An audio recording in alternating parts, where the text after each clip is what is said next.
একাকিত্ব এমন একটা শব্দ যা সবাই ভয় পায়। যদি আমি বলি আপনাকে একা থাকতে হবে, তাহলে আপনি অনেকটা চিন্তিত হয়ে উঠবেন, কারণ আমাদের এর অভ্যাস নেই, আর না তো আমরা এমনটা করতে চাই। প্রতিনিয়ত বদলাতে থাকা পৃথিবীর সঙ্গে আমাদের জীবনটাও বদলে চলেছে। এরই সঙ্গে সঙ্গে আমাদের জীবন কাটানোর পদ্ধতিও বদলে চলেছে। এমন অনেক মানুষ আছেন যারা কিছু বাধ্যতামূলক কারণে, যেমন চাকরি, পড়াশুনো, একাকিত্ব জীবন কাটাচ্ছে। আবার এমন কিছু মানুষ আছেন যারা নিজের ইচ্ছায় একাকিত্ব জীবন কাটাচ্ছেন। নিজের কাজকে সত্যিকারের নিষ্ঠার সঙ্গে একাই করেন। যারা নিজের মর্জিতে একা থাকেন, তাদের মধ্যে আলাদা একটা গুণ থাকে। এই ধরনের মানুষেরা জীবনে সফলতা খুব তাড়াতাড়ি অর্জন করে নেন। একা থাকার লাভ যদি আপনি বুঝে নেন, তাহলে ধরে নিন জীবনের আসল মানেটাই আপনি বুঝে গেছেন। একা থাকা সত্যি সত্যি কারোর পক্ষে সহজ কাজ নয়, কিন্তু একা থাকার মানে এটাও নয় যে আমরা ঘর পরিবার, বন্ধু বান্ধব সবাইকে ছেড়ে একা থাকবো। একা থাকাটাও হলো একটা শিক্ষা, যেটা আপনি এই কাহিনীর মাধ্যমে বুঝতে পারবেন। একা থাকার এখানে একান্ত অর্থ হলো যে একা থেকে নিজের কাজকে, নিজের সম্মানকে, নিজের প্রতিষ্ঠাকে, নিজের উজ্জ্বল ভবিষ্যৎকে আপনি কিভাবে এগিয়ে নিয়ে যাবেন তার ব্যাপারে জানো। আমরা একা থাকার ওই 7টি গুণও জানবো এই কাহিনীর মাধ্যমে। তো চলুন শুরু করা যাক। এক ব্যক্তি এক গুরুর কাছে আসেন এবং বলেন, হে গুরুদেব, আমার দুঃখের কারণ কি? গুরু অনেক বড় আত্মজ্ঞানী ব্যক্তি ছিলেন। গুরু বলেন, নিজেই নিজেকে কোনো জিনিসের সঙ্গে জড়িয়ে ফেলা, ওই জিনিসের প্রতি আসক্ত হয়ে দৌড়াতে থাকাই হলো তোমার দুঃখের কারণ। ওই ব্যক্তি গুরুকে ধন্যবাদ জানায় এবং বলে, হে গুরুদেব, আমি এতদিন ধরে আমার সমস্যার সমাধান খুঁজছিলাম। আপনাকে অনেক অনেক ধন্যবাদ গুরুদেব। এটা বলে ওই ব্যক্তি সেখান থেকে যেতে শুরু করে। তখন গুরু বলে, সম্পূর্ণ কথাটা তো শুনে যাও, আপনার ইশারায় পেয়ে গেছি, এটাই যথেষ্ট। বুদ্ধিমানদের ক্ষেত্রে ইশারাই যথেষ্ট। এটা বলে ওই ব্যক্তি সেখান থেকে চলে যায়। 1 মাস পর ওই ব্যক্তি আবার গুরুর কাছে ফিরে আসে। এবার ওই ব্যক্তির অবস্থা খুবই খারাপ ছিল। সে আরো দুঃখী ছিল। সোজা গুরুর চরণে গিয়ে পড়ে এবং বলে, হে গুরুদেব, আপনি যেমনটা বলেছিলেন আমি তেমনটাই করেছিলাম, কিন্তু আমি কোনো রকম সুখ পাইনি। আমি আরো তো বেশি দুঃখী হয়ে পড়েছি। গুরু ওই ব্যক্তিকে জিজ্ঞেস করেন, তুমি কি এমন করেছো? ব্যক্তিটি উত্তরে বলেন, আমার পরিবার, আমার বন্ধু বান্ধব সকলেই আমাকে দুঃখ দিয়ে চলেছিল, তাই আমি তাদের সবাইকে ছেড়ে দিয়েছি, তাদের ছেড়ে চলে গেছি। 2-4 দিন তো আমার ভালোই লাগেনি, কিন্তু ধীরে ধীরে আমার তাদের মনে পড়তে থাকে। নিজের মা বাবা, নিজের স্ত্রী, সন্তানদের সবাইকে মনে পড়তে থাকে। আত্মীয় স্বজন, বন্ধু বান্ধব সবার কথা মনে পড়তে থাকে, এমনকি নিজের শত্রুর কথাও মনে পড়তে থাকে। এতটা দুঃখিত আমি তাদের কাছে থেকেও হইনি, যতটা দুঃখী আমি তাদেরকে ছেড়ে হচ্ছে। এই জন্য আমি আমার বাড়ি ফিরে যাওয়ার জন্য বেরিয়েছিলাম, কিন্তু আমি আপনার সামনে এসে পড়লাম। আপনি আমাকে এত খারাপ উপদেশ কেন দিলেন গুরুদেব? কিন্তু গুরু একটু মুচকি হেসে উত্তর দিলেন, তুমি তোমার বন্ধু বান্ধব, আত্মীয় স্বজন, পরিবার সব ছেড়ে চলে এসছো, কিন্তু বাস্তবে তো তুমি তাদেরকে নিয়েই পালিয়ে বেড়াচ্ছ। কিন্তু ব্যক্তি বলে, গুরুদেব, আমি তো কাউকেই নিজের সঙ্গে নিয়ে আসিনি। গুরুদেব বলেন, যেগুলো আমাদের দুঃখ দেয় সেগুলো বাইরে কোথাও থাকে না, এমনকি ওই সমস্ত জিনিস যেগুলো আমাদের সুখ দেয় সেগুলো বাইরে কোথাও থাকে না। আত্মীয় স্বজন, বন্ধু বান্ধব, প্রিয় মানুষ, পরিবার, এমনকি শত্রুরাও কেউ বাইরে থাকে না, সবাই আমাদের মনের ভিতরে থাকে। আর যখন তুমি পালিয়ে এসেছো, তখন তুমি তোমার মনকে সঙ্গে নিয়েই এসেছো, আর তোমার মনের মধ্যে এরা সবাই তোমার সঙ্গে চলে এসেছে। তাই তুমি এদের থেকে কখনোই দূরে যাওনি। যখন যে জিনিসটা আমাদের মনের মধ্যে বসে যায়, তখনই সেটা আমাদের আশেপাশে ঘোরাঘুরি করতে থাকে। সেটাকে অনেক বেশি মনে হয়, কিন্তু আসলে সেটা এত বেশি হয় না। আর যখন আমরা এই সমস্ত জিনিসগুলো থেকে দূরে চলে যাই, অর্থাৎ সেগুলো ছেড়ে আমরা যখন দূরে চলে যাই, তখন মন আবার চেষ্টা করে সেই জিনিসগুলোকে ফিরে পাওয়ার জন্য। আর তখনই ওই জিনিসটা আমাদের অনেক বেশি দুঃখ দেয়, যেমনটা ঠিক তোমার সঙ্গে হচ্ছে। ব্যক্তি বলে, তাহলে গুরুদেব আমি কি করব? তাদের সঙ্গে থাকলেও দুঃখ, তাদের ছেড়ে চলে গেলেও দুঃখ, তাহলে কি আমি সবসময় দুঃখ পাওয়ার জন্য জন্ম নিয়েছি? গুরু অনেক জোরে হাসেন এবং বলেন, এই কথাটা অনেক সত্য। এখানে সবাই সবার দুঃখ ভোগ করার জন্যই জন্ম নেন, কিন্তু এটাও সত্য যে দুঃখের ওই পারে সুখও আছে। এরপর আবার দুঃখ এবং আবার সুখ। যে সমস্ত জিনিসগুলোতে আমাদের সুখ নজরে আসে সেগুলোই আমাদেরকে দুঃখ দেয়, আর যেগুলোতে দুঃখ নজরে আসে সেগুলোই আমাদের সুখ হয়ে জীবনে ঘটে। সাথে সাথে ওই ব্যক্তি বলে, হে গুরুদেব, এই সুখ ও দুঃখের মায়াজাল থেকে বেরিয়ে আসার কি কোনো রাস্তা নেই? গুরু বলেন, রাস্তা তো আছেই, কিন্তু যদি তুমি এই দুনিয়ার মধ্যেই থাকতে চাও তাহলে তোমাকে একটা কাজ করতে হবে। তোমাকে এইভাবে থাকতে হবে ঠিক যেন তুমি এই দুনিয়ায় একা। সবার সঙ্গেই থাকতে হবে, কিন্তু তুমি একা। ব্যক্তি বলে, কিন্তু গুরুদেব, এটা কিভাবে সম্ভব? গুরু ওই ব্যক্তিকে একটা জায়গায় নিয়ে যায়। সেখানে একটা অনেক বড় মেলা চলছিল। সেখানে খুবই ভিড় ছিল। গুরু তাকে বলল, তুমি দেখো তোমার আশেপাশে, এখানে কাউকে কি তুমি চেনো? ব্যক্তি বলে, না, এখানে কেউই তো আমার চেনা জানা নয়। গুরু বলেন, তাহলে তুমি কি এখানে একা? ব্যক্তি বলেন, হ্যাঁ গুরুদেব, আমি সম্পূর্ণ একা। গুরু বলেন, না, তোমার মনের মধ্যে কিছু একটা চলছে, তুমি একা নও। ব্যক্তি বলে, হ্যাঁ, আমি এক্ষুনি আমার ঘরে যেতে চাই। নিজের স্ত্রী পুত্রের সঙ্গে, নিজের মা বাবার সাথে দেখা করতে চাই, নিজের বন্ধু বান্ধবদের সঙ্গে দেখা করতে চাই। আমার মনের মধ্যে এটাই চলছে। গুরু বলেন, এখন এই সমস্ত কিছু ভুলে নিজের চোখ বন্ধ করো আর নিজের ধ্যান এখানে হয়ে থাকা লোকের আওয়াজের মধ্যে লাগাও। সেই ব্যক্তি ঠিক এমনটাই করেন, আর যখনই সে নিজের চোখ বন্ধ করেন তার সম্পূর্ণ ধ্যান সেখানে উঠে থাকা লোকের মাঝে লাগিয়ে দেন। ঠিক তখনই নিজের একাকিত্বকে অনুভব করেন। তার মনে হয় যে সে এত ভিড়ের মধ্যেও একা। সমস্ত আওয়াজের উপর ধ্যান লাগার কারণে কোনো আওয়াজেরই কোনো নির্দিষ্ট গুরুত্ব ছিল না, শুধুমাত্র সে ছিল আর ওই আওয়াজ। সে তার চোখ খোলে আর বলে, হে গুরুদেব, এখানে তো আমি সম্পূর্ণ একা। সবাই আছে, কিন্তু মনে হচ্ছে আমার এখানে কেউ নেই। গুরুদেব বলেন, হ্যাঁ, শুধুমাত্র এইভাবেই একা হতে হবে। তুমি থেকো সবার সঙ্গে, কিন্তু অন্তর থেকে একা থেকো। তোমার সাথে সবাই থাকবে, কিন্তু মনের মধ্যে কেউ থাকবে না। যে ব্যক্তি এইভাবেই একা বাঁচতে শিখে যায় সে ব্যক্তি জীবনে কখনো দুঃখ পায় না। তাকে কোনো জিনিসই দুঃখ দিতে পারে না। সে সমস্ত জিনিসের মধ্যে আনন্দ খুঁজে নিতে পারে। গুরু আরো বলেন, মহান সফলতা একাকিত্বের মধ্যে অর্জন করা যায়। একাকিত্বই আমাদের তার সন্ধান দেয়।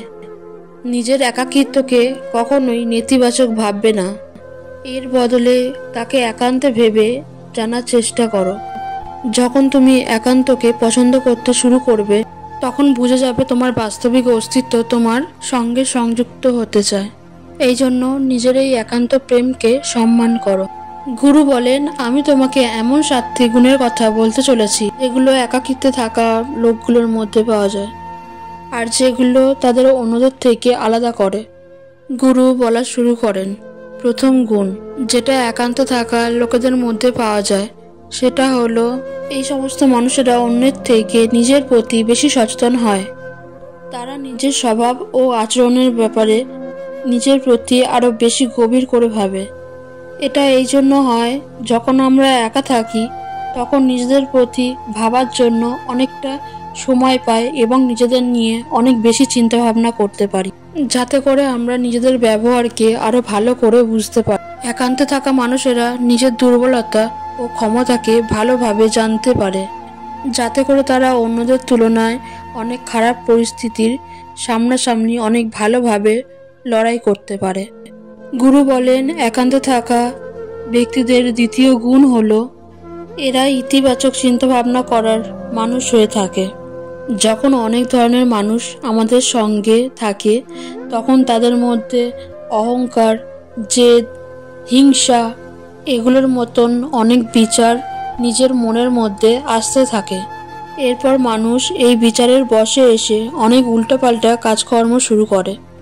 যদিও এমনটা নয় যে একা থাকা ব্যক্তিদের মধ্যে এই বিষয়টা আসে না, কিন্তু সে একা, তাই অন্যদের মতন অহংকার, জ্বলন, হিংসা, অন্যদের সঙ্গে তুলনা, ঘৃণা এইসবের মতন জিনিসগুলো অন্যদের তুলনায় তার খুব কমই আসে। এর সঙ্গে সঙ্গে একা থাকার জন্য তার নিজের প্রতি ভাবার সময় সে অনেক বেশি পায়, যাতে করে সে তার নেতিবাচক কথাগুলো বুঝে সেই কাজকর্মগুলো কম করতে পারে। যে কারণে এইভাবে একা থাকা ব্যক্তিরা অনেক বেশি ইতিবাচক হয়। একান্তে থাকা লোকেদের তৃতীয় গুণ হলো এরা অনেক বেশি অনুশাসিত এবং আত্মনির্ভর হয়ে থাকে। কারণ একান্তে থাকা লোকেদের নিজেদের বেশিরভাগ কাজ নিজেদেরই করে নিতে হয়। এই জন্য এরা অন্যদের তুলনায় অনেক বেশি আত্মনির্ভর হয়ে থাকে। এর সঙ্গে সঙ্গে এই সমস্ত লোকেদের অন্যদের কাজও পছন্দ হয় না। এরা নিজেদের কাজ নিজেরাই করতে পছন্দ করে। এর সাথে এরা অন্যদের সাহায্য নেওয়ার খুবই কম চেষ্টা করে। কিন্তু যেহেতু এই সমস্ত লোকেরা আত্মনির্ভর এবং নিজের কাজকে নিয়ে স্পষ্ট থাকে, তাই এই সমস্ত লোকেরা খুবই অনুশাসিত হয়। এরা নিজেদের সময়ের কদর করে এবং অন্যদের সময়েরও বরবাদ করে না। একা থাকার জন্য এই সমস্ত লোকেরা একটা নিশ্চিত রুটিনও পালন করে, যাতে করে এরা অনেক বেশি সাজানো গোছানো হয়।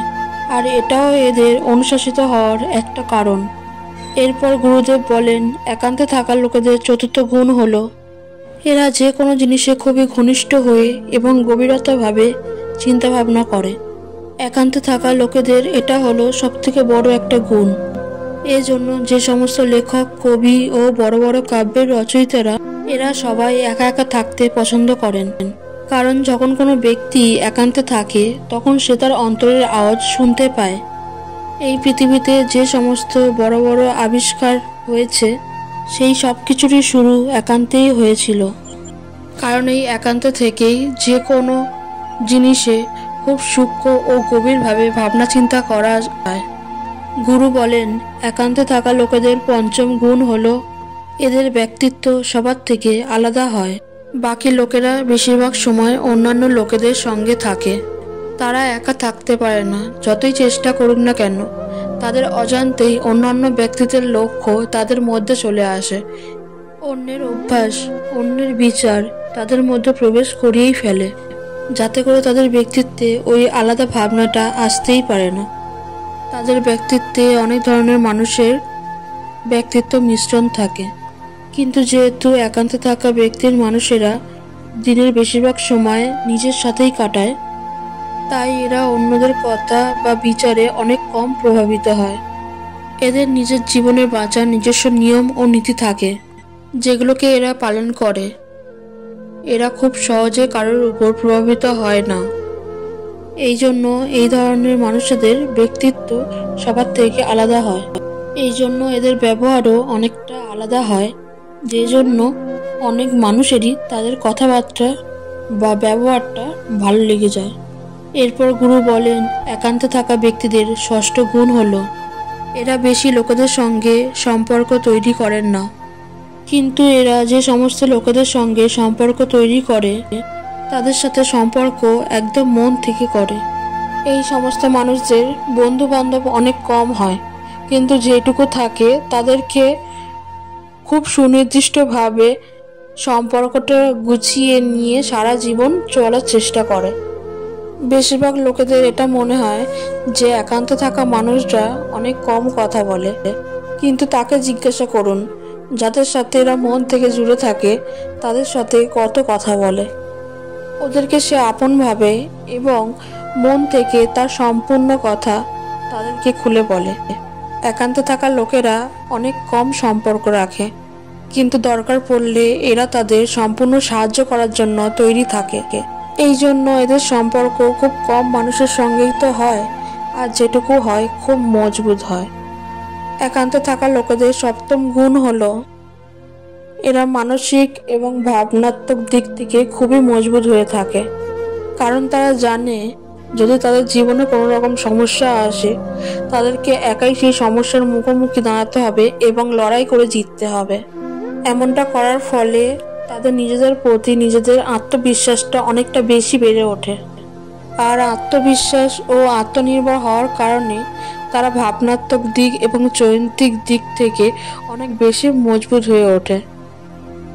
আর এরা এটা ভাবে যে এমন কোনো ক্ষমতা নেই যারা তাদের দৃঢ় শক্তি এবং ভাবনাকে হারিয়ে দিতে পারবে। আর এই চিন্তা ভাবনাটাই তাদেরকে অন্যদের থেকে আলাদা করে গড়ে তোলে। এই সমস্ত কিছু করার পর গুরু চুপ হয়ে যায়। এরপর ওই ব্যক্তি বলে, হে গুরুদেব, আপনার সমস্ত কথাই তো ঠিক, কিন্তু এটা কখন বলা যেতে পারে যে একাকিত্ব একটা বরদান? যেটা শুনে গুরুদেব বলেন একাকিত্ব সবসময়ের জন্যই বরদান হয়ে এসেছে। যদি আমরা ওই সমস্যাটিকে ইতিবাচক ভাবনার সাথে ব্যবহার করতে পারি তাহলে, কারণ আমরা যখন এই পৃথিবীর নানান রকম লোকের সঙ্গে থাকি তখন আমরা শুধুমাত্র একটা ভিড়ের অংশ হয়ে থাকি, কিন্তু যখন আমরা একা থাকি তখন আমরা নিজের সঙ্গে থাকি। তখন আমরা সঠিক সময়টিকে সঠিক কাজে ব্যবহার করতে পারি এবং ভাবনাটাও অনেকটা দৃঢ়ভাবে ভাবতে পারি, নিজের দুর্বলতার উপরও নিয়ন্ত্রণ রাখতে পারি। আর এমনটা বলতে পারি সত্যিকারের সফল রাস্তা ও মনোভাবনা অর্জন করতে পারি। এখন ওই ব্যক্তি গুরুর সমস্ত কথা ভালোভাবে বুঝে যায়। এরপর তিনি গুরুকে প্রণাম করেন, ধন্যবাদ জানান এবং সেখান থেকে চলে যান। তো বন্ধুরা, এই ভিডিওটা আপনাদের কতটা শিক্ষামূলক বলে মনে হলো অবশ্যই কমেন্টে জানান। আর যদি ভিডিওটা আপনাদের একটুও ভালো লেগে থাকে আর এমনই শিক্ষামূলক ভিডিও যদি আপনারা আরও পেতে চান তবে অবশ্যই লাইক করে আমার চ্যানেলটিকে সাবস্ক্রাইব করে দেবেন। ধন্যবাদ।